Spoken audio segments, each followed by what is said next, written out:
세계에서 가장 안전지대로 알려진 곳이 미국입니다. 한국에서 한국 국적을 포기하고 외국 국적을 취득하는 나라의 넘버원이 미국이라고 합니다. 그리고 2위가 어딘지 아세요? 한국 사람들이 국적을 포기하고 새로운 국적을 얻는 1위 나라가 미국이고요. 2위가 어디겠습니까? 캐나다, 또 오스트레일리아, 뉴질랜드, 이집트, 콩고, 러시아, 놀랍게도 일본입니다.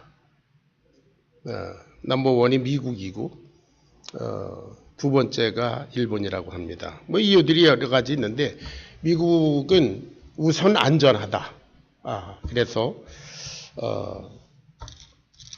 한국 국적을 포기하고 미국 국적을 얻는다고 합니다. 그런데 사실 9.11 사태 이후로 미국은 더 이상 안전지대가 아닌 것이 속속 드러나고 있습니다. 미국 전역에서 벌어지는 그 IS 테러, 이슬람 테러, 또 그 테러의 양상도 그냥 소사이드 바 자살 폭탄 이런 그런 것이 아니라 유형이 여러 가지잖아요. 보스턴 마라톤 그 폭탄, 또는 자동차를 가지고 인도로 질주해 오는 거, 그리고 총을 마구 난사하는 거.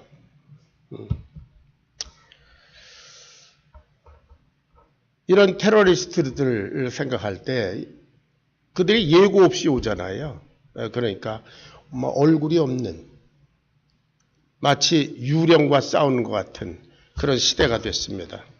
두려움과 공포가 서서히 우리 주위에 맴돌고 있습니다. 바로 지난주에도 어떤 학교에서 총기 사고가 나서 여러 명이 죽고 다치고 했습니다. 자, 이 모든 것의 근본적인 문제는 인간의 죄입니다. 죄. 아담의 죄 이후로 세상이 어떻게 저주받은 상태로 변해갔는지 우리는 창세기를 통해서, 성경 공부를 통해서 배웠습니다. 하나님을 떠난 인간의 삶, 죄인의 삶은 삶 자체가 두려움과 공포와 괴로움입니다. 근데 그것이 예수님 믿고 예수님 안으로 들어오게 되면 완전히 달라지지요. 할렐루야. 예. 그래서 인생은 행복하고 즐겁습니다. 오늘도 제가 아침에 차를 타고 제 아내하고 나오면서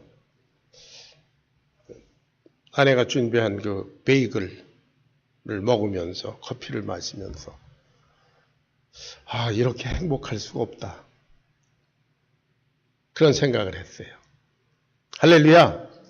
예, 우리 하나님 안에서 사는 것은 우리가 우리의 환경과 조건과 인간의 모든 그런 상황을 초월하는 그런 기쁨이 있는 줄로 믿습니다. 예. 그런 기쁨이 만약 없는 분이 혹시 있다면 오늘 이 말씀을 통해서 그 원리를 배우시기 바랍니다. 아담의 죄로부터 파생되어 나온 여러 가지 부정적인 요소들은 뭐냐? 욕심과 시기와 질투와 싸움과 살인과 전쟁과 그런 것들입니다. 이 세상의 모든 저주스러운 것이 아담의 죄로부터 파생됐습니다. 그뿐 아니라 천재지병과 온갖 질병들이 세상을 휩쓸고 있습니다. 그 외에도 우리 인격적으로, 개인적으로 여러 가지 괴로움의 문제들이 있을 수 있습니다. 재정적인 문제, 인간관계의 문제, 또 자녀들의 문제, 등등 여러 가지 괴로운 점들이 있습니다. 오늘 이 말씀을 공부하면서 예수님의 제자들, 우리 그리스도인들의 삶은 어떠해야 되는가? 어떻게 행복할 수 있을까? 한번 살펴보기 바랍니다. 첫 번째 생각할 내용이 기도하러 가시는 예수님에 대해서입니다. 기도하러 가시는 예수님. 자, 본문 45절을 보면 예수께서 즉시 제자들을 재촉하사 자기가 무리를 보내는 동안에 배 타고 앞서 건너편 벳사다로 가게 하시고 무리를 작별하신 후에 뭐하러? 기도하러 산으로 가시다. 46절 다 같이 읽습니다. 시작. 무리를 작별하신 후에 기도하러 산으로 가시다.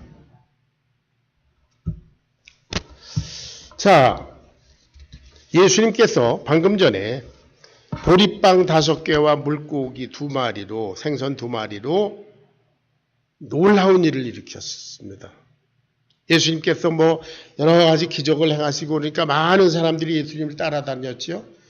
그런데 뭐 집에서 옛날 집에서 많은 사람들을 수용할 수 없으니까 군중들을 끌고 아마 광야로 들판으로 나가신 것 같아요. 그래서 거기서 보니까 예수님께서 그 무리를 보실 때 참 불쌍히 여기셨다 그랬어요. 어떻게? 목자가 없어서 저것들이 저렇게 방황하는구나. 목자 없는 양 같음을 인하여 불쌍히 여기셨다 그랬어요. 그래서 오후 늦게까지 어둠이 짙어올 때까지 여러 가지로 가르치셨다고 그랬습니다. 천국 복음을 가르치셨어요. 그때에 빈들에서 예수님께 말씀을 듣던 이 사람들이 다 배가 고팠습니다. 제자들이 예수님 저 사람들 다 저희 동네 가서 뭘 사 먹게 하세요. 너희가 먹을 것을 줘야 돼. 우리가 2만 불이나 되는 돈이 200데나리온이 어디 있습니까? 너희들의 떡 몇 개나 있느냐 가져오라. 그랬더니 보리빵 5개 하고 생선 2마리였습니다. 한 사람의 도시락이라고 그러죠. 예수님께서 그것으로 남자만 5,000명인 전체 합하면 약 2만 명 정도 되는 사람들을 배불리 먹이셨습니다. 그런 놀라운 역사를 일으키니까 이 사람들이 예수님을 왕 삼으려고 그랬어요. 요한복음 6장의 기사에 보니까 우리가 예수님을 억지로 자기들의 왕 삼으려고 그랬어요. 왜요? 이 사람을 왕으로 세워놓으면 빵은 해결되는구나. 예수님의 인기가 엄청났습니다. 제자들의 인기도 덩달아서 엄청났을 거예요. 왜? 예수님께서 빵을 제자들에게 나누어 주셔서 제자들로 하여금 백성들에게 나눠주게 했거든요. 그랬더니 예수님의 제자들이 얼마나 으쓱했겠어요.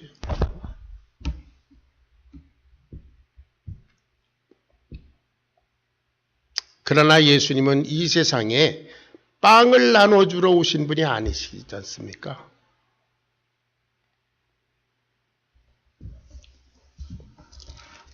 그래서 예수님께서 어떻게 했어요? 인기가 절정에 달해 있는 순간에 제자들을 서둘러 보냈다고 그랬어요. 야, 너희들 빨리빨리 가라. 제자들을 군중들과 분리해 놨습니다. 빨리 배 타고 가라. 그리고 당신은 혼자 산으로 올라가셔서 기도했다고 그랬습니다. 예수님은 그 마음이 들뜬 제자들과 자기 자신도 분리해 놓으셨습니다. 제자들은 그렇게 생각했겠죠. 야, 우리가 정말 줄을 잘 섰다. 진짜 대단한 분을 우리 지도자로 모셨다. 으쓱하고 마음이 그냥 풍선처럼 이렇게 됐을 거예요.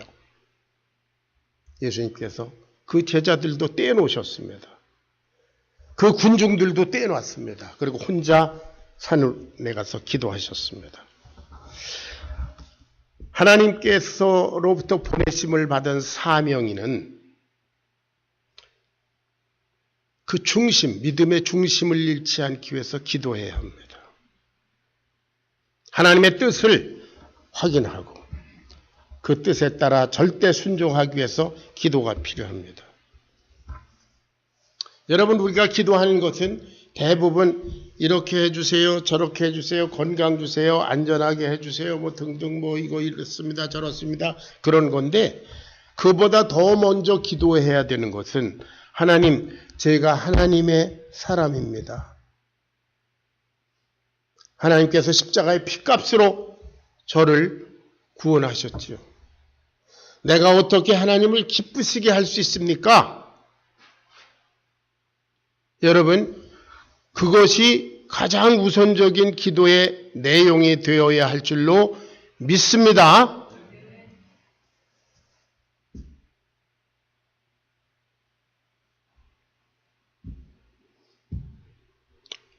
여러분, 제가 뭐 좀 우스운 예를 하나 들겠습니다.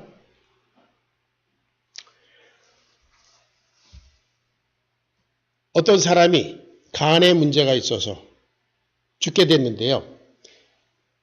간을 기증한 사람이 있었습니다. 그래서 물론 그 아들이, 어린 아들이 죽었는데, 교통사고로 죽었는데 그 간을 줬어요. 그래서 이 사람이 살았습니다. 근데 그 아이의 엄마가 병원에 왔습니다. 그러니까 둘이 부둥켜 안고 막 울고 그러는 걸 제가 TV에서 본 적이 있어요. 이 간을 이식받아서 생명을 건진 사람이 간을 기증한 어린애의 엄마에게 할 수 있는 말이 뭡니까? 감사합니다. 나 당신 때문에 살았습니다. 그거 아니겠어요? 당신 뭐 먹을 거 가져온 거 있어요? 담배 한 대 주세요? 그러겠어요? 나는 당신 아들 때문에 살았습니다. 그 사람이 그분에게 요구할 게 뭐 있겠어요?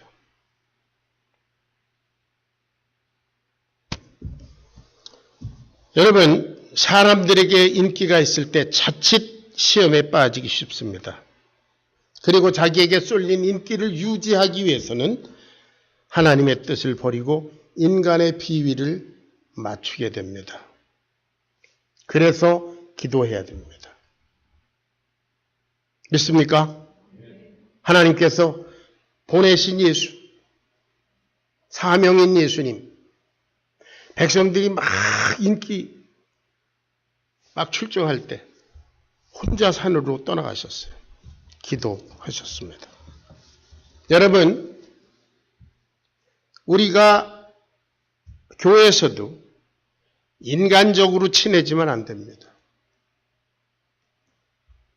우리의 인격적인 그런 품성과 우리 인간 됨됨이는 한계가 있기 때문에 다 드러내고 나면 부정적인 것들이 보이기 시작합니다. 그래서 서로 관계성이 나옵니다.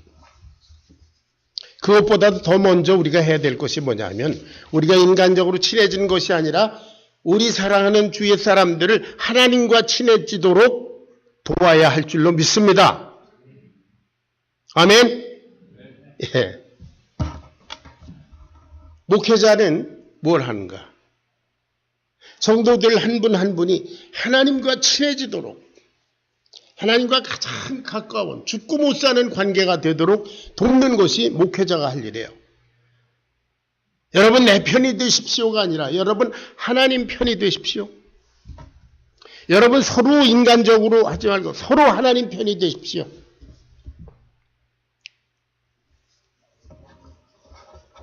여러분 내 편을 만들려고 해서는 안 됩니다. 그러다가는 모두가 망해버립니다. 서로 부족한 사람끼리 서로 이렇게 편가르다가 바닥이 드러나요. 저렇게 편가르고 이렇게 하다 보면 풍기박산이 됩니다. 모든 사람들이 다 피해자가 됩니다. 그래서 저나 여러분이나 다 할 것 없이 우리 모두는 오직 주님과 가장 친한 사람들이 되시기를 주의 이름으로 축원합니다. 여러분의 주위의 사람들이 그렇게 되기를 여러분의 자녀들이 내 새끼가 되는 게 아니라 하나님의 자녀가 되도록 야, 너 하나님과 가까워져라.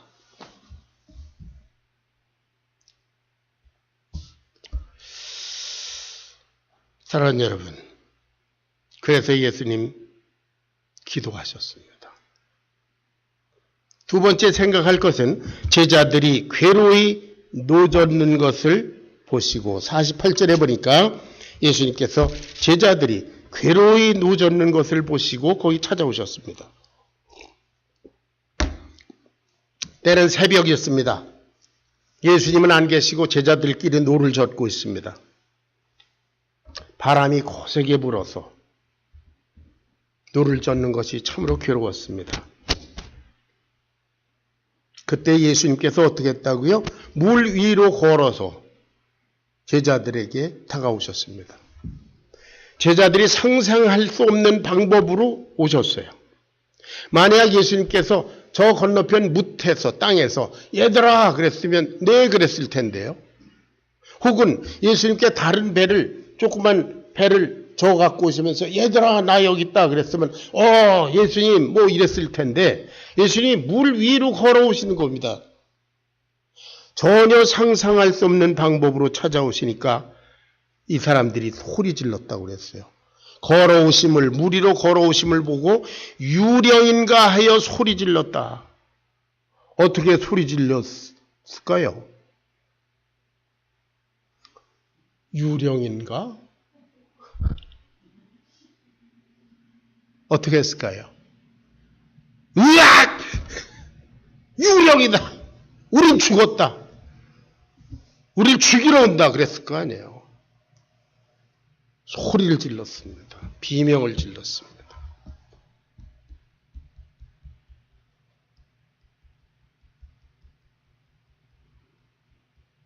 예수님이 그 물결을 창조하시고 천지 우주 만물을 창조하신 하나님이란 사실을 잊어버렸어요. 방금 전에 몇 시간 전에 보리빵 5개와 생선 2마리로 2만 명을 먹이는 놀라운 기적을 일으키 창출해 나시는 그 창조적인 예수님에 대해서 깜빡 잊어버렸어요. 뭐 때문에? 괴로이 노를 젓다 보니까. 52절을 봅니다. 다 같이 시작. 이는 그들이 그 떡 데치시던 일을 깨닫지 못하고 도리어 그 마음이 둔하여졌습니다. 그랬어요. 영어 성경에는 hardened 그랬는데 딱딱해졌다. 바람과 물결, 괴로이 노를 젓는 그런 어려움이 그들의 판단 능력을 마비시켰습니다. 영적인 분별력이, 영적인 감수성이 둔해졌습니다. 예수님께서 부활하셨을 때의 일입니다. 누가복음 24장을 보면 예수님께서 부활하셨다는 소식을 듣고도 예수님의 제자들은 두려워서 유대인들이 자기들을 체포하러 올까 봐 두려워서 방에서 문을 잠그고 있었습니다. 그때 예수님께서 한가운데 오셔서 너에게 평강이 있을지어다. 샬롬 말씀하셨어요.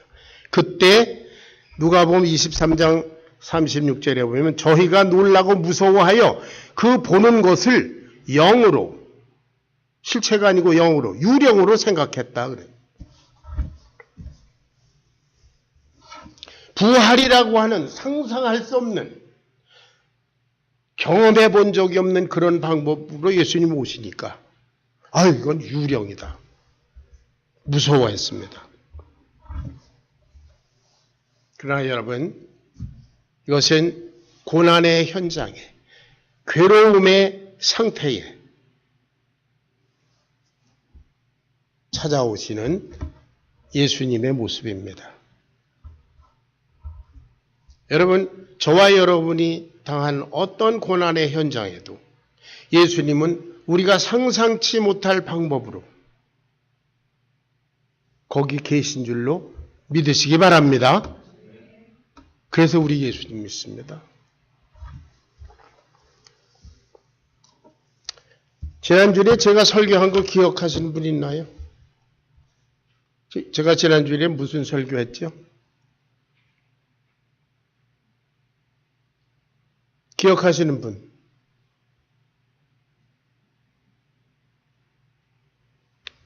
손정호 형제는 노트를 뒤지고 있습니다.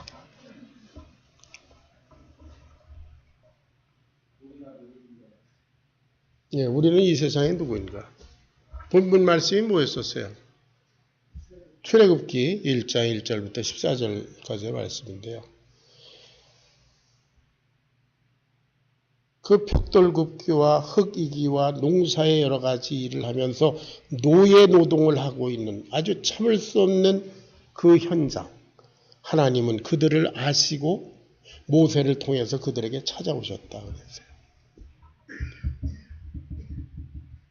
출애굽기 12장에 보면 하나님 모세에게 말씀하십니다. 내가 저들의 소리를 듣고 내가 내려가서 저들을 인도해 내리라 그랬어요. 고난의 현장에 함께 계시는 주님. 오늘날 우리도 마찬가지입니다. 우리가 너무 바쁘고 고난이 겹치고 괴롭고 힘에 겨우면 자연히 마음이 둔해집니다. 영적인 분별력이 둔해집니다. 예수님은 우리의 모든 삶의 현장에 성령님으로 함께 계신 줄로 믿습니다. 이것은 예수님께서 약속하신 것입니다. 우리는 그것을 믿습니다. 그런데 오늘 우리들이 이 세상사의 세상적인 어려움 속에 시달린 나머지 우리와 함께 계신 예수님을 유령 취급하고 있는 것은 아닌가요? 어떤 능력도 인격도 권위도 우리에게 행하실 수 없는 예수님은 단순히 이름뿐인 허상이고 우상입니다. 예수님이 나의 삶을 지배하고 나의 판단, 나의 결정 그것에 영향을 주시고 나의 삶을 구체적으로 인도하신다는 그런 인격적인 관계성이 없다면 우리 그런 예수님은 머릿속에 있는 관념에 불과해요. 지식에 불과합니다.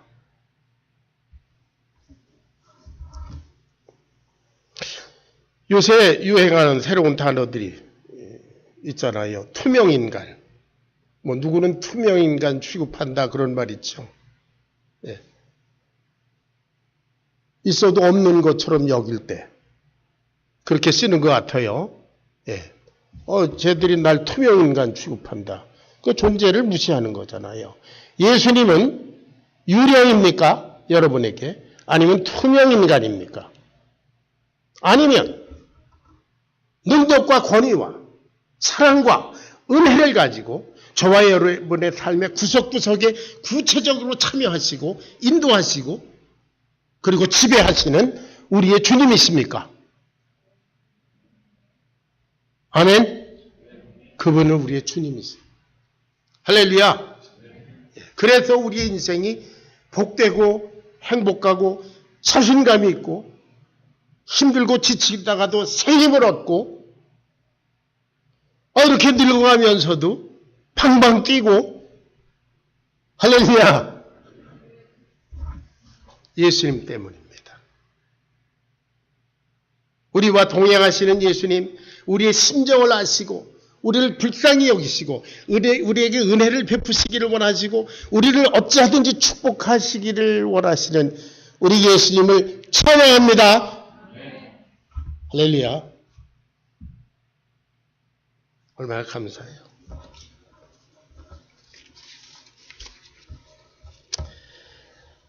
자, 마지막으로 생각할 것은 내니 두려워 말라 하는 그런 말씀입니다. 예수님 기적적인 방법으로 제자들에게 찾아오시더니 내니 두려워 말라. It is I, don't be afraid.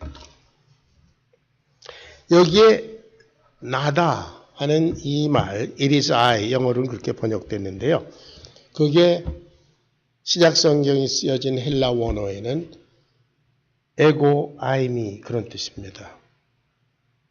나야 그런 뜻이에요. 여러분 지금 나다 이렇게 하시는 예수님은 똑같은 말씀을 누구에게 하셨냐 하면 요한복음 4장에 보면 사마리아 우물가에서 사마리아 여인과 대화 나누지 않습니까?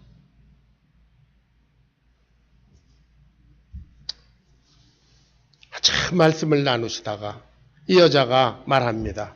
아, 메시아가 구세주가 이제 앞으로 세이비어가 온다고 그러는데 그분 기다립니다. 그분이 오시면 뭔가 되지 않을까요? 그랬더니 예수님 뭐라고 하셨어요? 에고 아이미, 그게 나야. 은혜의 말씀, 인격적인 말씀, 사랑의 음성입니다. 아멘. 나야, 나. 얘들아, 나야.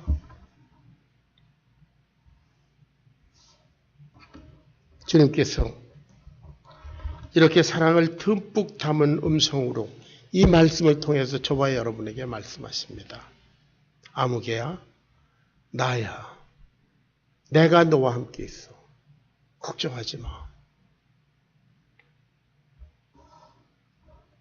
우리 인생들에게는 어두운 밤이 있고 밝은 날도 있고 그야말로 푸른 풀밭 쉴만한 물가가 있는가 하면 사망의 음침한 골짜기도 있습니다. 우리 인생에는 수많은 우여곡절, ups and downs가 있습니다. 성경에 있는 우리 선진들에게 우리 주님께서 하신 말씀이 그것입니다. 아브라함, 이삭, 야곱, 여러분 창세기 공부하면 그 모든 사람들에게 힘을 주신 말씀이 뭐냐면 내가 너와 함께 있어. 그거 아닙니까? 대표적으로 야곱에게 말씀하시지 않았습니까? 내가 너와 함께 있어. 내가 어디로 가든지 너를 지키며 너를 이끌어 이 땅으로 돌아오게 할지라. 내가 내게 허락한 것을 다 이루기까지 너를 떠나지 아니하리라. I am with you. 내가 너와 함께 있다. 창세기의 요셉 여러분 잘 아시죠? 형들의 시기 질투 때문에 애굽의 종으로 팔려갑니다. 종노릇합니다. 감옥에도 갑니다. 총리도 됩니다. 그때마다 하나님께서 그와 동행하셨다 그랬지 않았어요. 하나님께서 그와 동행하시면서 무슨 말씀을 해주셨을까요? 요셉아, 두려워하지 마라. 나야. 내가 너와 함께 있어. 감옥에 들어갔는데 거기서도 여호와께서 그를 형통케 하셨다. 요셉아, 감옥에 있다고 걱정하지 마. 나야. 내가 너와 함께 있어. 나도 여기 감옥에 너와 함께 있어. 총리가 되었을 때 우쭐할 수 있지 않습니까? 죄수에서 일약 하루 만에 총리가 됐으니까. 그때 예수님께서 하나님께서 옆에 말씀하셨을 겁니다. 요셉아, 나야. 내가 너와 함께 있어. 그러니까 요셉은 교만하지 않았습니다.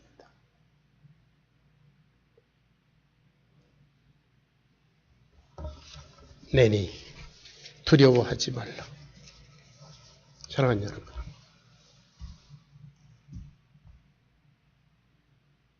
우리가 인생을 살면서 스스로 해결할 수 없는 깊은 죄질 속에 빠질 때가 있습니다. 그때 거기 아무도 함께 하지 않습니다. 오직 예수님만이 성령으로 거기 계신 줄로 믿습니다. 무엇보다도 끝날에 우리가 죽음의 문턱을 넘었을 때 아무도 같이 하는 사람이 없습니다. 그때에 예수님을 믿는 여러분들, 제게 주님께서 계셔서 그 캄캄한 죽음의 계곡을 지나갈 때에 빛 대신 예수님께서 나야. 내니 두려워하지 말라. It is I. Don't be afraid. 그리고 환영해 주실 줄로 믿습니다. 그래서 우리 예수님 믿는 거 아닙니까? 그래서 보송이한테 예수님 믿으라고 이렇게 간절히 기도하고 구원하는 거 아닙니까?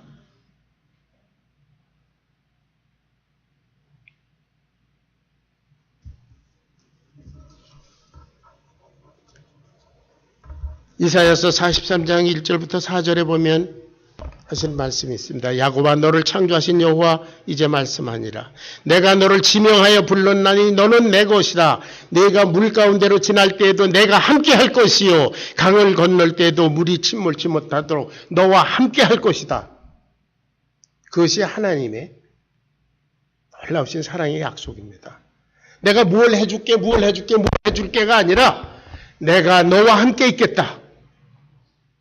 내니 두려워하지 말라. 요한복음 14장 16절을 같이 읽겠습니다. 다 같이 시작. 내가 아버지께 구하겠으니 그가 또 다른 보혜사를 너희에게 주사 영원토록 너희와 함께 있게 하시리니 그 또 다른 보혜사가 뭐예요? 성령님 아닙니까? 2000년 전 오순절에 하나님 약속하신 대로 성령님 보내셔서 지금 우리 가운데 우리 속에 계신 줄로 믿습니다. 그리고 말씀하십니다. 나다 두려워하지 마라. 스데반이라는 사람이 있습니다. 참혹하게 돌로 맞아 죽습니다.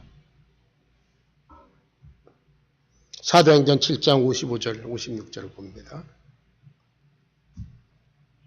스데반이 성령이 충만하여 사도행전 7장 55절 56절이에요. 스데반이 성령이 충만하여 하늘을 우러러 주목하며 하나님의 영광과 및 예수께서 하나님 우편에 서신 것을 보고 말하되 보라 하늘이 열리고 인자가 예수님이 하나님 우편에 서신 것을 보노라. 그 참혹한 그런 죽음의 현장, 순교의 현장에 거기에 주님께서 보고 계셨다.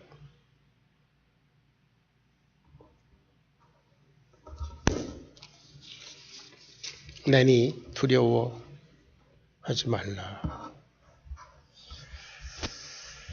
사랑하는 여러분 심령 속에 함께 계신 예수님을 다시 한번 확인하는 시간이 되시기를 바랍니다.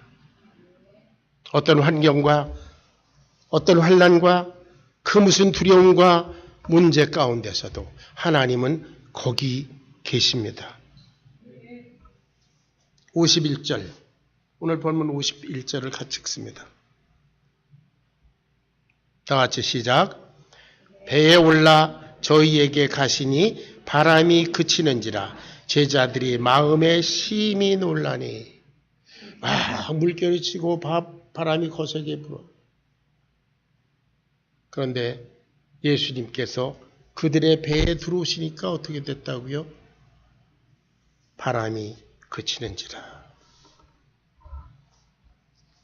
그냥 위로의 음성만 들려주신 것이 아닙니다. 예수님께서 제자들의 뱃속에 들어오시니까 바람이 문제가 잠잠해졌다. 여러분의 인생 속에 여러분의 모든 삶의 현장에 우리 교회의 한 중심에 주님이 계셔서 나다, 나야, 너희를 위해서 십자가에 피 흘려 죽고 부활하고 승천하고 재림을 준비하고 있는 예수, 내가 너희와 함께 있다. 두려워하지 말라. 내니 두려워하지 말라. 음성을 들으면서 날마다 승리하는 여러분과 저와 우리 교회의 삶이 되기를 주의 이름으로 축원합니다.